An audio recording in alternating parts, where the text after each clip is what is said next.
When the sun goes down, the stars come out. From deep in the heart of Texas, it's the Star at Night. Coming to you from the Cowboys facility at the Star in Frisco. With your hosts, Kelsey Charles and David Hellman.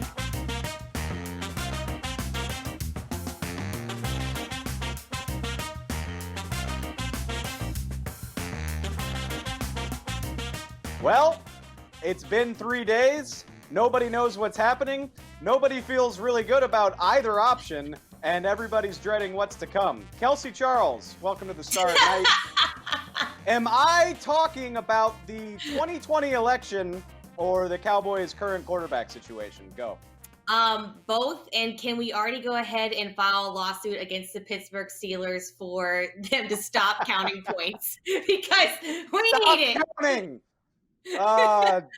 Maybe that'll work better in football than it does in politics. I don't know, but this is the reality that we're in. I think it's hard to say which is a more wheels-off disaster, but I know that I don't have to pay attention to the election returns if I don't want to. I do have to watch the Cowboys-Steelers game on Sunday, whether it's Cooper Rush or Garrett Gilbert starting at quarterback. Do you have a preference?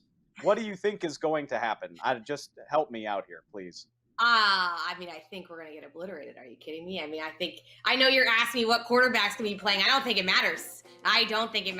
And I think it's going to be dreadful either way. What's funny to me is how far we've come. Again, there's a lot of smart people that were calling for the Cowboys to at least make some semblance of a Super Bowl run. That is so far from the case. We are now reaching for veteran talent.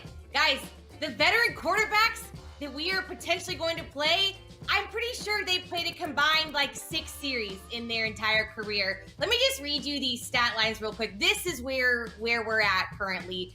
Garrett Gilbert, he's 2 for 6 passing, 40 yards, 0 touchdowns, 0 interceptions. Hey, at least there's that. A 57.6 QBR, whereas Cooper Rush is 1 for 3, 2 yards, 2 whole yards, 0 touchdowns, 0 interceptions, 42.4 passer rating. Listen, I'm just sad about the whole state of affairs. Okay, so here's what I'm going to do. Our producer, Caden, in the rundown, he was like, talk about maybe the differences in what each quarterback could bring to the game. I refuse. I will not do that. You can try to find that analysis somewhere else. It won't be here on the Star at Night. I'm saying no. So what I'm going to do instead is just throw out some nicknames for the potential starting quarterback. Like Garrett Gilbert, if it's him, Double G just seems, it's boring, but it seems obvious. Big Gare, maybe. He's a tall guy. I like Big Gare. I'm a fan of that. Cooper Rush, you can go a lot of ways. Gare Bear. That's okay. A good one. Okay. You're welcome. Something maybe with the ponies because he played at SMU. I don't know. Cooper Rush is. Wait, what was this? I think that's go to this school. That's UT. That's UT Arlington, I believe. Also, one of the other million schools that has a hand sign in this crazy state. Yeah. Cooper Rush, you can go with Koopa Loop. I like to say that. Koopa Troopa. If you're a Mario fan, we can make Ginger all Ninja. the ginger. I was gonna say we can make all the ginger jokes if we want. So I guess really what I'm trying to say is I'm rooting for Cooper Rush to get the nod because there's more ways that I can have fun with it. No offense to Garrett Gilbert at all, but that's where I'm at. Is I'm looking for things to entertain myself during whatever it is that we'll be watching on Sunday. Yeah, listen, it's kind of stressful. I don't even know if I can call it stressful because I don't think I have that much hope at all in general. So I guess I'm just looking forward to watching these two quarterbacks or Garrett Gilbert play for his 10th team and then Cooper Rush just hopefully maybe surviving. You didn't do it on purpose, but I think you gave us the perfect motto for 2020, which is, I just don't have much hope in general. It applies to politics. It applies to the Dallas Cowboys. It applies to our love lives, maybe. I don't know. Anyway, we'll be back. Definitely our love lives. We'll be right back to bring you more uplifting content right after this.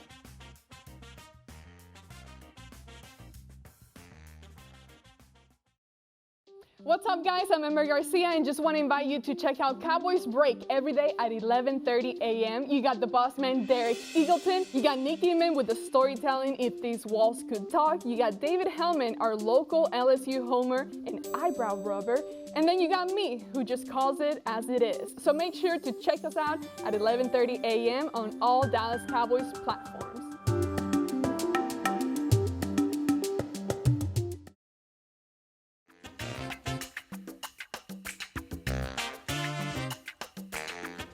All right, Dave, you said it yourself. Unfortunately or fortunately, we are going to go ahead and play the Pittsburgh Steelers this weekend, the only undefeated team left in the league.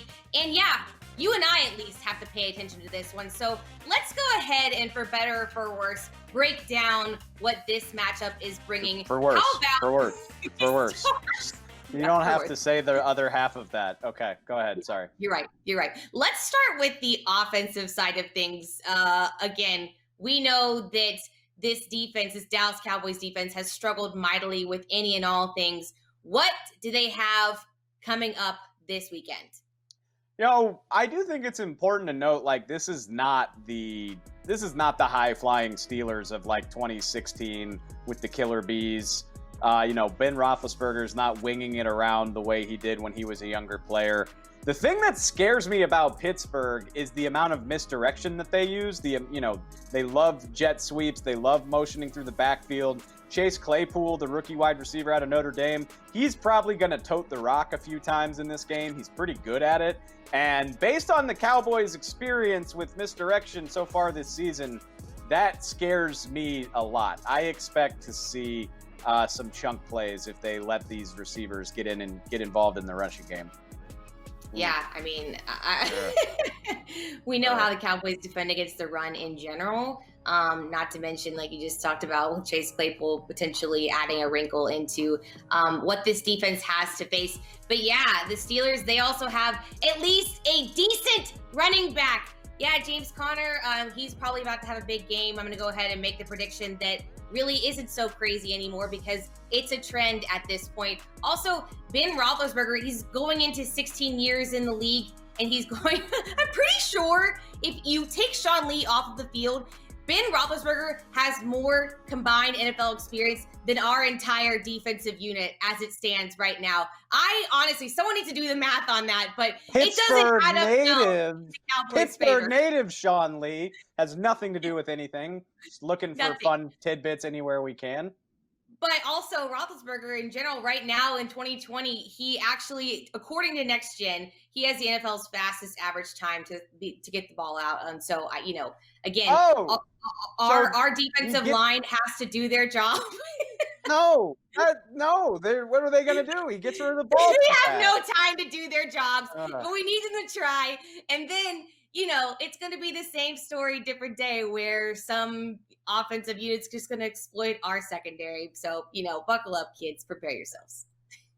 Now, what about the Steelers? Not that, like, as depressing as that was, like, the defense is why the Steelers are who they are. Like, they lead the league in sacks. TJ Watt, we don't have to do that. Yes, the Cowboys should have drafted him. No, they did not. And he's going to terrorize whoever starts at quarterback. He's going to make the Cowboys pay. It's not going to be fun, and that's like 1 out of 5 guys on their front. Bud Dupree's on the other side. Cam Hayward's one of the most underrated players in the league. The Cowboys scored 9 points against Philadelphia on Sunday, and if they can even match that in this game, I'm going to be very, very impressed. Like, I'm not trying to be a bummer, but that's how good I think the Steelers are. No, and the one thing I think that the Cowboys have going for them is that the Steelers, for whatever reason, have kind of been playing down to the teams that they've faced. There's been a few random instances, especially with the NFC East, where the Giants, they escaped that game 26-16. The Eagles, it was 38-29. Those teams should not even have gotten points on the board. Just exactly how the Cowboys probably shouldn't. So if there's any semblance of hope, I will give you that. That feels like the only silver lining I can find, quite frankly. So go ahead and count your blessings, do your prayers, whatever superstitions you have, because that's the hope I'm going for. You were sort of on a roll. Like, you were kind of building me up. I was like, oh yeah, like Philly played them pretty tough. The Giants played them pretty tough. And then, like, you just completely fell apart. Like, it just became obvious that you didn't even believe what you were saying. So, well, almost. It's the Cowboys. I love them but I just have to keep it real in these times. All right, Dave. Well, the Dallas Cowboys, it's going to be a struggle this weekend. Again, facing Mike Tomlin and this team, we know how great he is, and we just discussed how great they can be. But while they may not be giving this team a battle on the field, there might still be some chances that Dallas can actually win against Pittsburgh. We're going to give you some matchups here coming up next.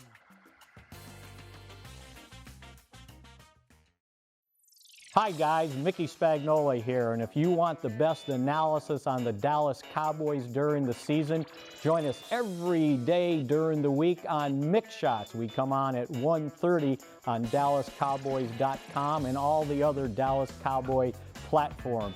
I'm on there every day along with Bill Jones and former Cowboys cornerback Everson Walls, who gives us a unique perspective on the team, having played this game and having led this team in interceptions for several years. So don't forget, it's Mick Shots daily, 1:30 on DallasCowboys.com.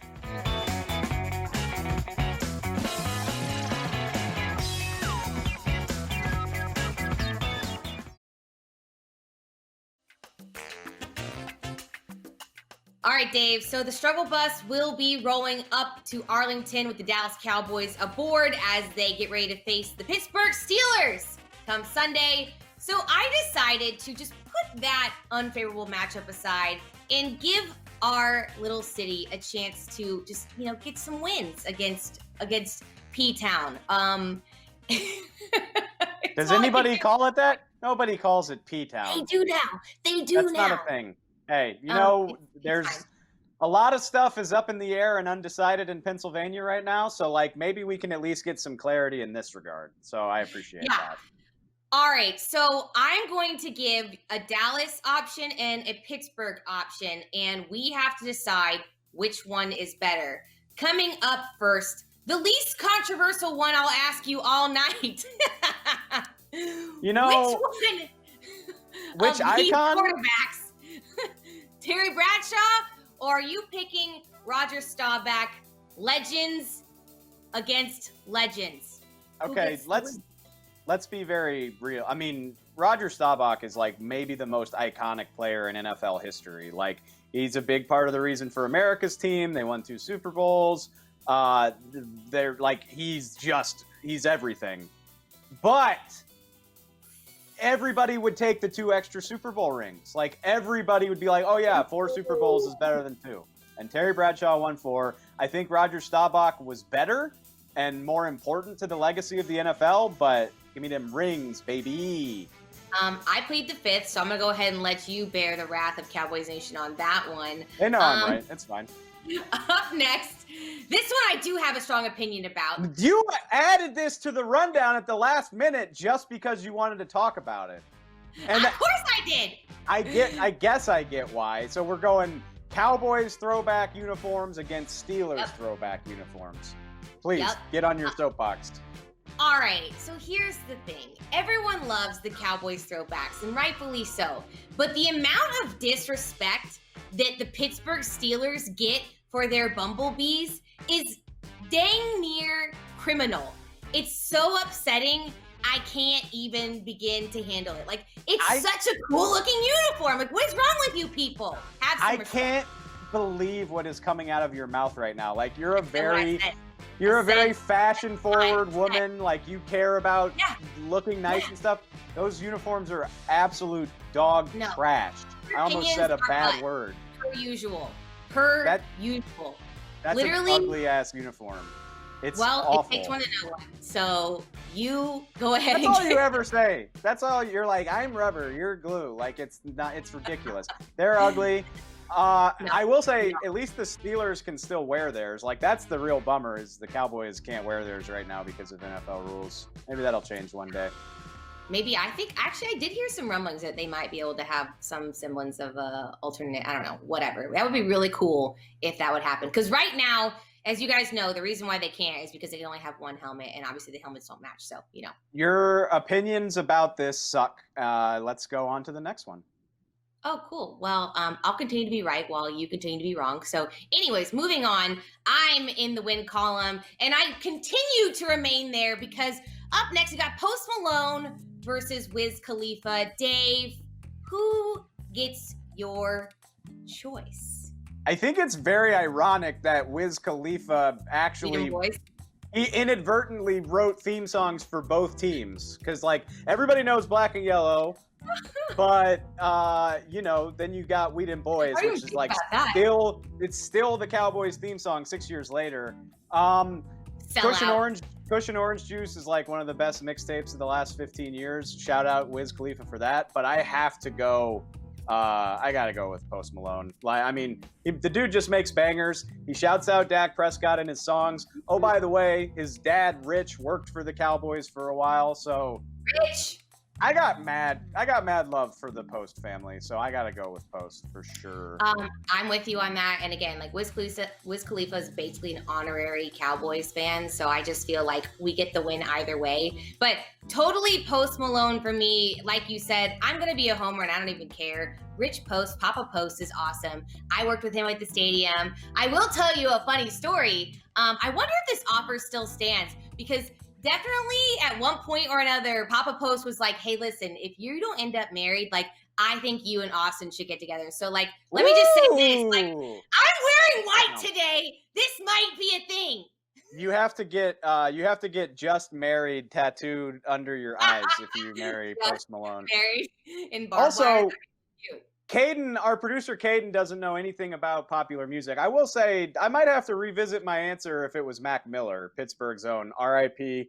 to Mac Miller, but that wasn't the question. But love you, Mac. Well, let me go ahead and talk about something I definitely don't know about, and that's movies. So I have zero opinions on this, as you know in advance. What's the better movie, though, Dave? Be very honest. Be very honest with our viewers right now. Have you seen either of these films? I have, but I've only seen I don't remember if I've seen the entire thing of either of them. Like, I have seen so little, or at least remembered so little of these films that I don't have an opinion. Like, could not care.